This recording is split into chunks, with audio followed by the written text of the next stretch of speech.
വരൂ കൂട്ടുകാരെ, ആനക്കുട്ടിയുടെ ഈ ചാനലിലേക്ക് കൂട്ടുകാർക്ക് സ്വാഗതം.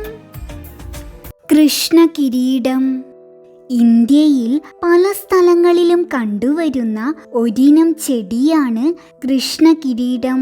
തെക്കുകിഴക്കൻ ഏഷ്യയാണ് കൃഷ്ണകിരീടം ചെടികളുടെ ജന്മദേശം.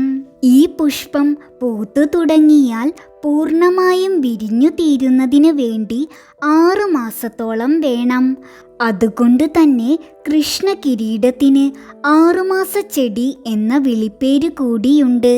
ഇതിൻ്റെ പൂങ്കുലകൾക്ക് കിരീടത്തിൻ്റെ ആകൃതിയുള്ളത് കൊണ്ടാവാം ഇതിനെ പഗോഡ പൂവ് എന്നും വിളിക്കുന്നത്.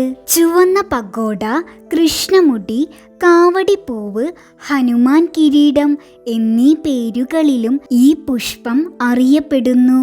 1.5 മുതൽ 2 മീറ്റർ വരെ ഉയരത്തിൽ വളരുന്ന കടുംപച്ച ഇലകളോട് കൂടിയ കുറ്റിച്ചെടിയാണിത്.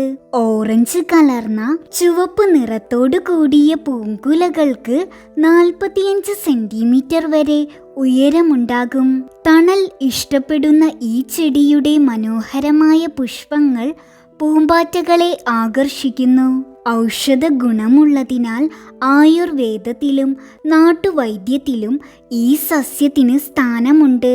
നമ്മുടെ നാട്ടിൽ തരിശു നിലങ്ങളിലും വഴിവക്കിലും വന്യമായി വളരുന്ന ഇവയെ നല്ലൊരു ഉദ്യാന സസ്യമായി പ്രയോജനപ്പെടുത്താവുന്നതാണ്. ആനക്കുട്ടിയുടെ ഈ ചാനൽ കൂട്ടുകാർക്ക് ഇഷ്ടമായെങ്കിൽ ലൈക്ക് ചെയ്യൂ, ഷെയർ ചെയ്യൂ, സബ്സ്ക്രൈബ് ചെയ്യൂ. ബെല്ലൈക്കൺ ക്ലിക്ക് ചെയ്യാൻ മറക്കല്ലേ.